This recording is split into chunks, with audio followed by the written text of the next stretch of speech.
एक पत्नी थी, शादी के अभी केवल 1 सप्ताह हुए थे।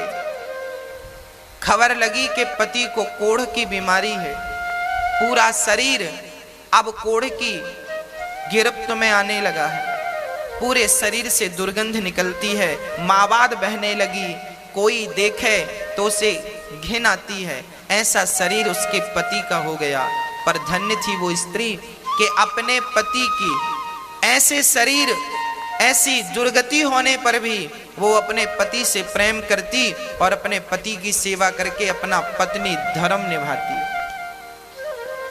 वो स्त्री अपने पति की सेवा करती, कपड़े से शरीर को पोंछती और पति का बहुत ख्याल रखती।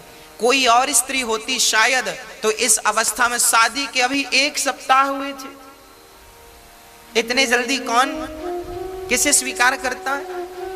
पर उस नारी ने अपने अंदर के पतिव्रता को मरने नहीं दिया और उसने पति की सेवा की। बहुत लंबा समय बीत गया, शादी के 15 साल बीत गए।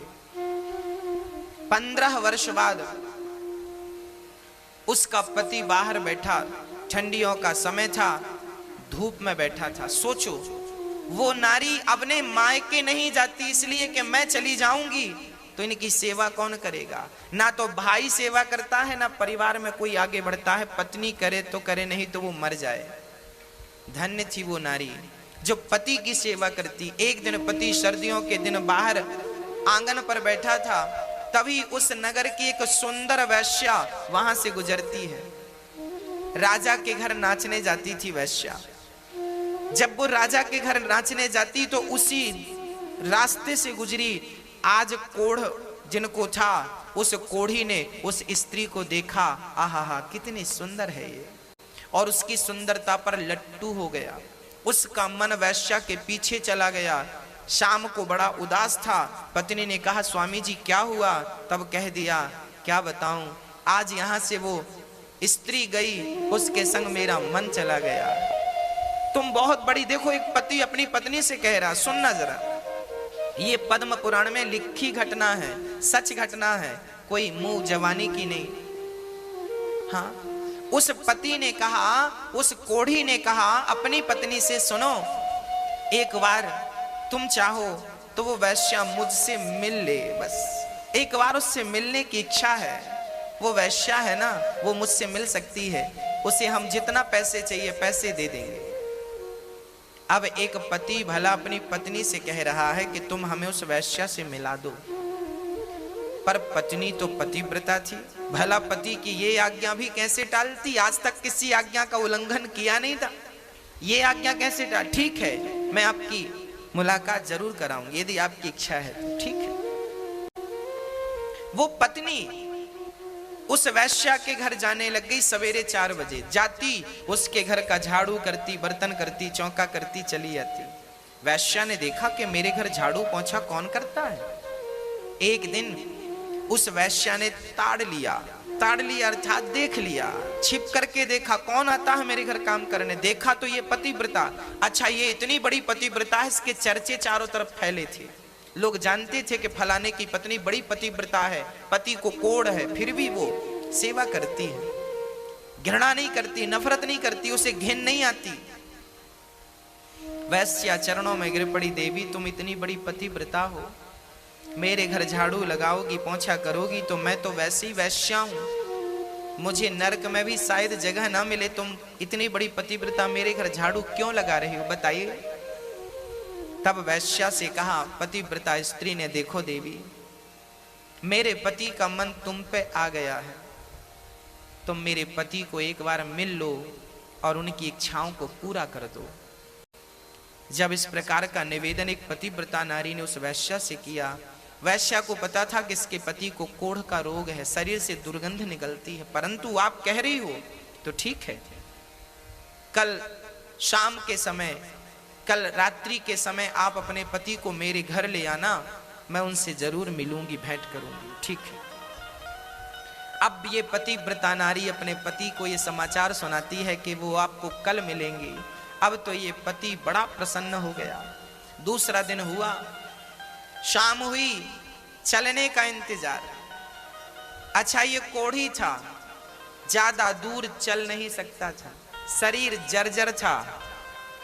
हाँ, शरीर बीमार था ना, शरीर जर्जर था, शरीर तो जर्जर था पर मन चंगा था। कुछ दूर चला, पत्नी ने हाथ पकड़ करके अपने पति को चलाया। इसके बाद थक गया, कहने लगा मैं चल नहीं सकता पर मेरी इच्छा है उससे मिलने की।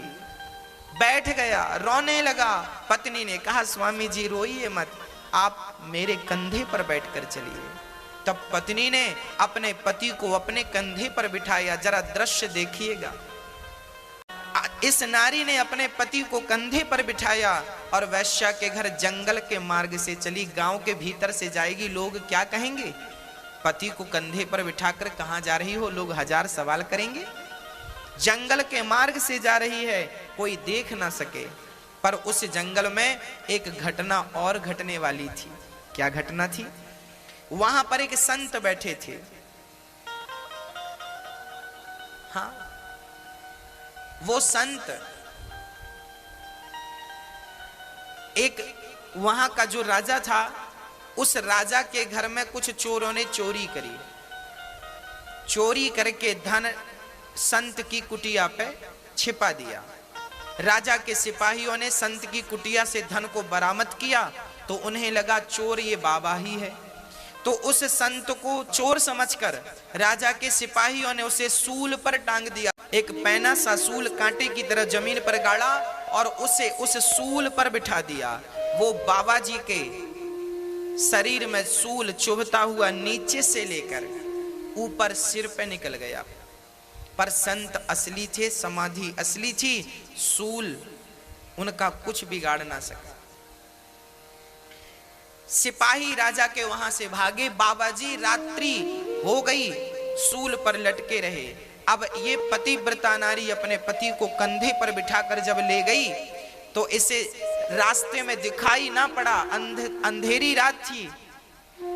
तो इस नारी के कंधे पर जो पति बैठे थे, पति का सिर बाबा जी के पांव से टकरा गया और जैसे ही टकराया बाबा की समाधि खुल गई।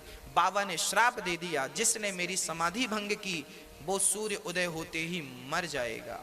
अब जैसे ये श्राप लगा तो कोढ़ी राम तो लगे रोने, मैं तो गया काम से। वो तो लगा रोने, वैश्या को भूला, सब कुछ भूला, लगा रोने, मैं तो गया काम से, मैं तो मर गया। पर वो पतिव्रता नारी, उसने कहा हे सूर्य भगवान, यदि मैं सच्ची पतिव्रता हूं और अपने पति के अतिरिक्त मैंने कभी किसी पराये पुरुष का स्वप्न में भी चिंतन ना किया हो तो सूर्य भगवान जब तक मैं ना कहूं आप प्रकट ना होना, क्योंकि आप प्रकट होंगे तो मेरे पति मर जाएंगे। ये संत का श्राप है। तो सूर्य उदय ही नहीं होगा, कहानी खत्म। भक्तों 24 घंटे बीत गए, 48 घंटे बीत गए, हाहाकार मच गया, सूर्य का आता पता नहीं। हाहाकार ब्रह्मलोक में मच गया, सूर्य क्यों नहीं निकल रहे हैं? सूर्य बोले मैं नहीं जाऊंगा, नहीं भस्म हो जाऊंगा उस नारी के कारण। वो इतनी बड़ी पतिव्रता है कि सूर्य की गति को रोक दिया उन्होंने। रुक गए सूर्य भगवान, स्थित हो गए, स्थिर हो गए। ब्रह्मा विष्णु महेश दौड़े दौड़े आए, देवी क्या कर रही हो, प्रकट होने दो ना, मेरे पति मर जाएंगे। तब अनुसुईया माता को पता लगा, वो आई और अनुसुईया माता ने कहा देवी तेरे पति को मैं जीवित करूंगी, तू आने दे। सूर्य भगवान को जब आने दिया, सूर्य उदय हुआ। श्राप के कारण पहली किरण पड़ते ही उसके पति मर गए। तब अनुसुईया ने कहा कि हे प्रभु, यदि मैं अनुसुईया सच्ची पतिव्रता हूं तो इसका मरा हुआ पति जीवित हो जाए। कहकर जल छोड़ा। परिणाम क्या हुआ? मरा हुआ पति जीवित हो गया, कोढ़ का रोग था वो समाप्त हो गया और सुंदर सा पुरुष खड़ा हो गया। विमान आया, दोनों शरीर सहित भगवान के निज धाम को चले गए।